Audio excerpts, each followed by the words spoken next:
कारणानं वेळोवेळी तुमचे प्रश्न सोडवण्यासाठी, आपल्या सर्वांच्या माता भगिनींचे, भावांचे, बंधूंचे प्रश्न सोडवण्यासाठी आपण या ठिकाणी तुमच्या सर्वांच्या सहकार्याने महापालिकेवरती, प्रभागावरती मोर्चे काढून तुमचे प्रश्न आजपर्यंत आपण तुमच्या सर्वांच्या सहकार्याने आजपर्यंत सोडवत आलेलो आहोत. हे करत असताना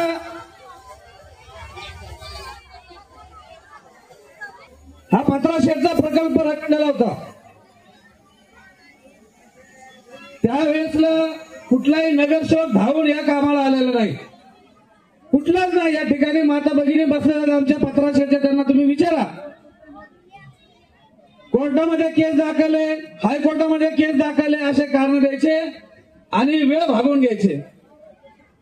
त्यावेळेसला मी या माता भगिनींना सांगितलं की बघा, घर तुमचं जोडतंय, अडचणीला तुम्हाला सामोरं जावं लागतंय. त्यांना काय, ते आले, निवडून गेले, ते राजे झाले. परंतु ज्या वेळेसला मी ह्या काही गोष्टी ह्या महिलांच्या, माता भगिनींच्या मनामध्ये रुजवल्या, त्यावेळेसला त्यांच्या खऱ्या अर्थाने लक्षात आलं की नाही, हा जो माणूस सांगतो हा खरी गोष्ट सांगतोय. आपल्याला पालिकेची पायरी देखील माहिती नाहीये. आज 25 वर्ष झालं या ठिकाणी सत्ता चालू आहे. सत्ताधारी या ठिकाणी 25 वर्ष राज करतात आपल्यावरती, आपल्याच मतावरती राज करतात. आणि आपल्याला साध्या प्रभागातली झोपडपट्टी बनवण्याची पायरी देखील माहिती नाहीये. ही सर्वात मोठी शोकांतिका या ठिकाणी आहे. आज अशी टीम मी या शहरामध्ये तयार केलेली, बाळासाहेब आपल्याला सांगतो, अशी टीम या ठिकाणी तयार केलेली आहे. त्यांना बघितलं की पालिकेतले अधिकारी म्हणतात, अरे सुंदर कांबळेची बाहेरची टीम आली. एवढी भीती आज त्या अधिकाऱ्यांच्या मनामध्ये आपण रुजवलेली आहे. आणि आतापर्यंत वेळोवेळी आम्ही असे प्रश्न हे मार्गाला लावत आलेलो आहे.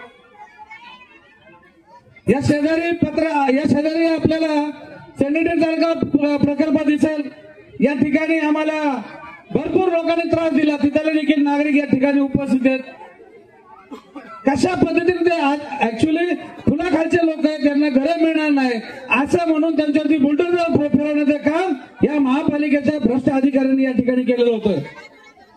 परंतु अशा वेळेसला देखील लोक माझ्या बरोबर बघताय, मी लबाड बोलणारा माणूस नाहीये. आज 14 स्लॅबचं काम आपण या ठिकाणी चालू केलेलं आहे. 15 शेडचे 842 स्लॅबचं काम आता ती झोपडपट्टी लवकर तोडून ही निवडणूक चालू आहे. निवडणुकीमध्ये लोक प्रलोभन द्यायला तुमच्याकडे यायला लागलेले.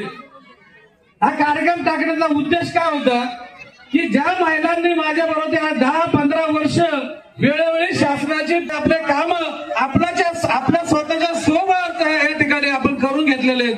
आणि म्हणून त्यांना या ठिकाणी कुठल्याही पद्धतीचा म्हणजे आणि माणूस असल्या कारण आम्ही पण एक माणूस आहे, आम्हाला पण वाटतं की चांगलं जगावं असं यांना वाटलं. म्हणून मी यांची ही जाणीव पूर्ण करण्यासाठी आज या ठिकाणी महिलांचा लाडका खेळ, हा जो रंगला खेळ पैठणीचा, हा या ठिकाणी मी खास या महिलांसाठी या ठिकाणी आवर्जून उपस्थित केलेला आहे. खऱ्या अर्थानं या ठिकाणी आता मी सकाळी बाळासाहेब या ठिकाणी मी स्टेज बांधताना पाहणी करायला माझ्या सहकार्यांनी बोलवलं की भाऊ जरा तुम्ही एक राऊंड मारायला या, स्टेजचं वगैरे काय बरोबर आहे का बघायला.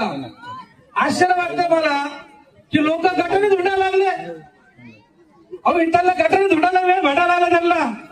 गेल्या 8 वर्षामध्ये स्वतःला उमेदवार म्हणणारे कार्यकर्ते, गेल्या 8 वर्षामध्ये स्वतःला नगरसेवक म्हणून घेणारे कार्यकर्ते, 8 वर्ष त्यांना हे बोधनगर, भाटनगर, रमाबाई नगर कधी दिसलं नाही, कधी दिसलं नाही. खोटं का सांगा मला, कधी दिसले का तुम्हाला 8 वर्षामध्ये हे लोक? आणि आता बघतो तर एकदम गटारी धुंडायला बेजार झाले. गटारी धुंडतात, कुठली गटार झाली, कुठं काय झाले, त्या संडास खोपडीचा गंध आला नाही. तो माणूस आज गटारी जाऊन गटार साफ करायला लागला आणि आता मत मागणार, मत मागून मत घेणार आणि नंतर लगेच मिस्टर इंडिया सारखं बटन दाबणार आणि गायब होणार. तर ही खेळी बंद करा. जर तुम्हाला तुमच्या पुढच्या भविष्यासाठी, जर तुम्हाला तुमचं स्वतंत्र जीवन जगण्यासाठी एक चांगलं निर्णय असेल तर आपल्याच इथल्या आणि माझ्याच मिसेसला निवडून द्या असं मी या ठिकाणी तुम्हाला सांगत. तिच्याद्वारे मी तुम्हाला हे स्टॅम्प पेपर दिल्यानंतर तुम्हाला चांगलं माहिती आहे, तुम्हाला पण चांगलं माहिती आहे काही नसताना मला कुणाची गरज लागत नाही.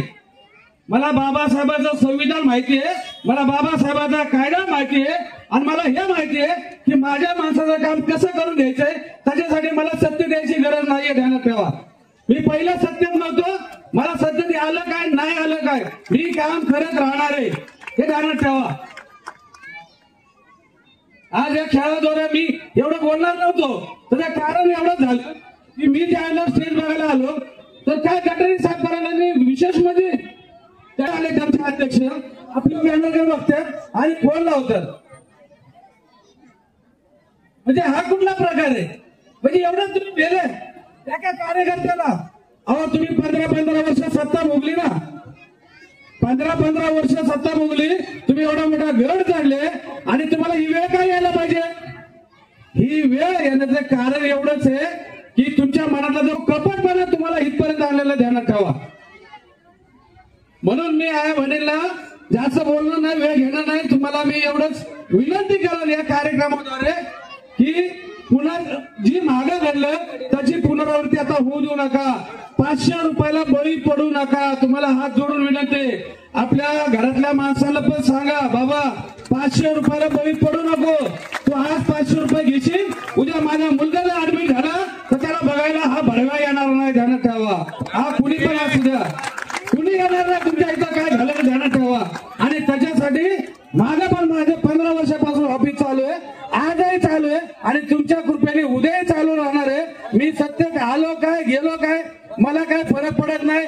माझा व्हॉट्सअपचा नंबर मी दिलेला असतो, काय अडचण आली तरी व्हॉट्सअपला टाका. मी व्हॉट्सअपवरती तुमच्या प्रॉब्लेम सॉल्व्ह करत आलेलो आहे आणि मी तुमच्या पैकीच एक हे तुम्हाला सर्वांना माहिती आहे. आणि कुणी उमेदवार निवडत असताना नगरसेवक ज्याला करायचं असेल, नगरसेवक ज्याला करायचं असेल त्याला तुमच्या स्थानिक व्यक्तीला म्हणजेच माझी मिसेस हिलाच निवडून द्या असं मी पुन्हा आपल्याला आग्रह करतो आणि थांबतो. जय भीम.